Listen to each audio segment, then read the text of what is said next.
Hello and welcome to the channel. My name is Queen Chima and this channel is Being the Woman. It talks about everything about a woman. I mean, our struggles, our wins, our challenges. I usually say that this place is a space for healing. And see, I'm just going to tell you this quickly. Subscribe to this channel, like, and make sure you share. You're going to have a great time on this channel. Welcome.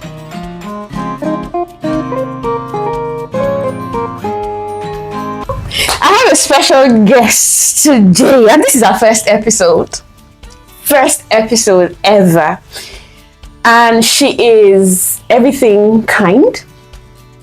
Now, I've heard a lot about her before I met her. So I was supposed to come to a new city, and then one of my bosses said to me that, oh, I know this lady, she works in this station. Oh yeah, I know her, she's cool. And so what I did was I quickly went online and searched, and I was like, what lady with this sweet voice is this? What kind of sweet voice is this? And you know, you look at people from a distance and you get to, when you finally meet them, it's like you're wowed. It's much more. We have worked together for months and it's been smooth. I haven't been the perfect of partners, trust me. But she's patient, she's kind, she's always smiling. And I mean, a very good broadcaster, Faustina Oputu. Okay, so for a moment, I don't know, I felt so special. Yeah.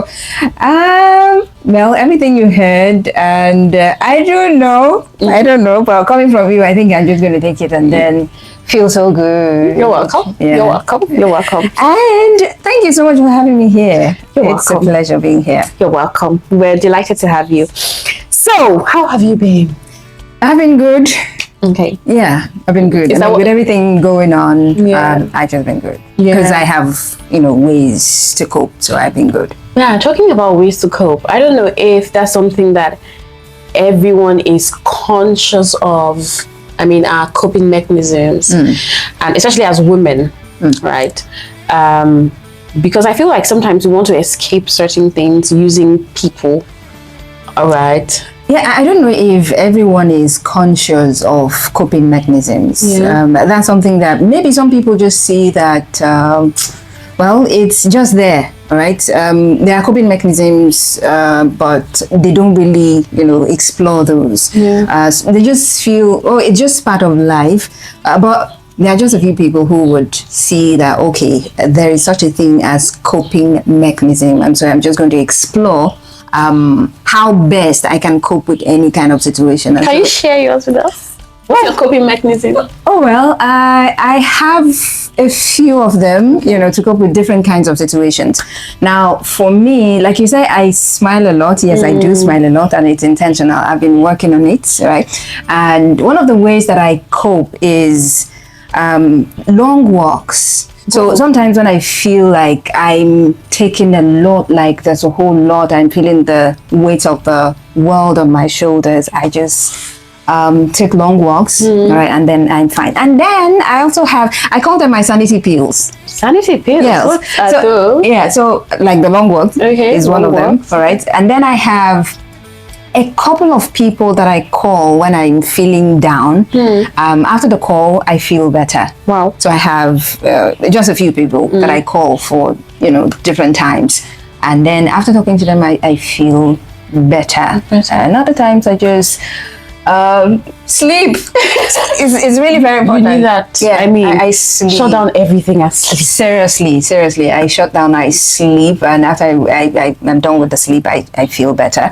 And because I'm a Christian, right, I go to God in prayer. Sometimes I cannot even say the words, like, God help me with this one, I'm going through this. I can't say the words, but I just pray in my spirit. Yeah. That's what I do. And then sometimes I just listen to messages, listen to music, and I find those are some of the ways that I coping mechanism. And then work.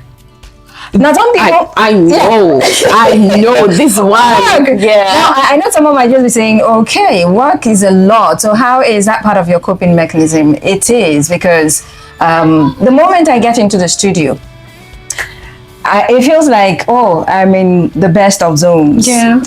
Because one of the first things that I learned about broadcasting was one of my mentors, he said, Faustina, when you get in fact, beginning from the gates, as you get into the gate, regardless of how much weight you carry, try and drop them at the gates. And if you cannot drop all of them at the gates, once you open the studio door, drop the rest of them. All right.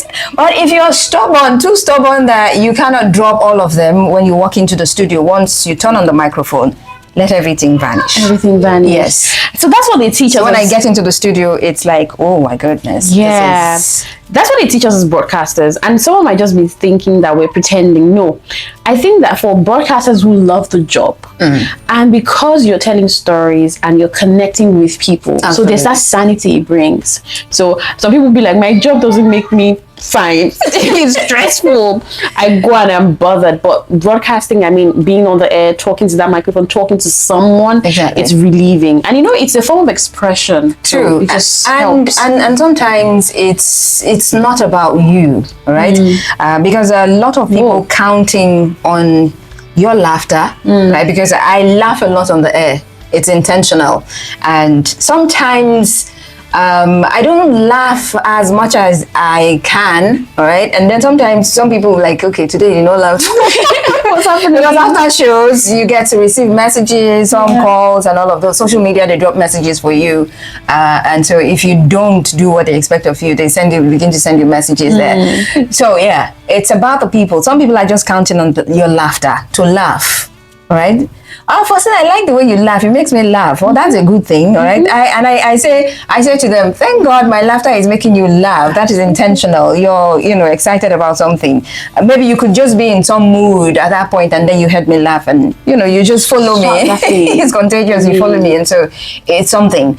So some people could just be counting on your laughter, your giggles, yes, and then your smile as well. True, because they can feel it. Yeah, they can feel it. They don't know that you're smiling, but they just feel. They don't see you, except maybe they go on some viewing channels and to see maybe YouTube, and they see you laughing. Otherwise, some who are very sensitive could tell that, oh, this lady is smiling while she's talking, and so that smile, it's contagious. It's contagious. You just feel it. I mean, so you just have to find a way to cope. You have to be there for the people who are counting on you to be there. So for me, walk in that space, not the entire walk inside the studio, that space, yes, is one of my happiest places. And when I get there, I'm happy. So that's one of my sanity pills as well. Wow. So we got a word, okay, 2 words, sanity pills, phrase. So you want to think about what your sanity pills are. You might know them, but you've never explore them or even taking cognizance of them. So you want to think about it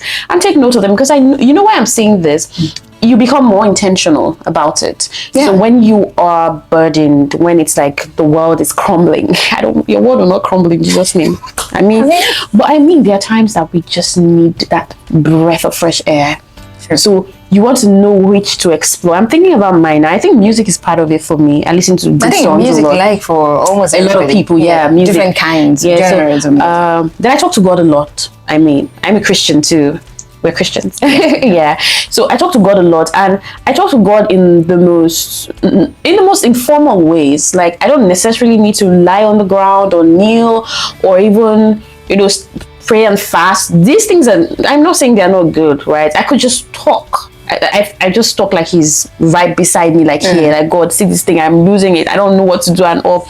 And God always listens, so his words just come timely. He just gives you his word, or someone just calls you, something just happens, and you feel better, right? Like yesterday, I was a little worried, and someone just sent me a message from nowhere. I know I'd said a couple of things to God and say, hey Queen, how are you doing?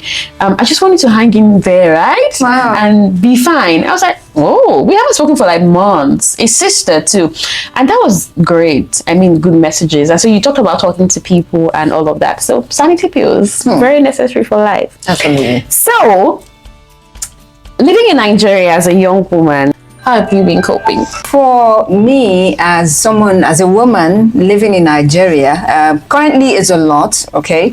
So sometimes it feels like the efforts you're putting in, they're just like a drop in the ocean. Okay, so you have the bills left, right, and center calling you, and then you're doing.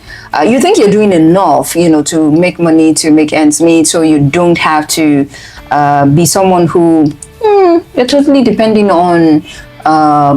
Maybe one person or two people, if it's your parents, okay, all right. But then again, you have to keep putting in the work. And at some point, you need to figure that as a woman, it's fine, to want to explore all avenues, good avenues, not all. Good, all right. Well, you need to do good things to, make money so you can, foot your bills and all of those. But at some point, it's a lot because society expects a lot from you. Okay, these days they talk about the fact that women, you need to be independent, so you don't end up with certain relationships that you don't want to be in, because when you talk about domestic violence, women and the reasons they stay, they talk about the fact that some of these women, it's because they were not doing enough, all right? So they became dependent at some point.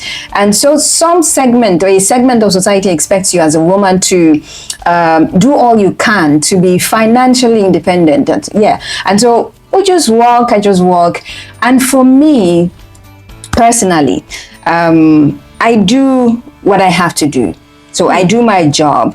And aside the job, other stuff, side hustles, all right? So I got to tell you, this job, somehow it's lucrative for some people, for others, it's really not there, but you need to do other stuff so you can complement whatever it is you're getting from broadcasting. And so for me, I do what I have to do to try to make ends meet.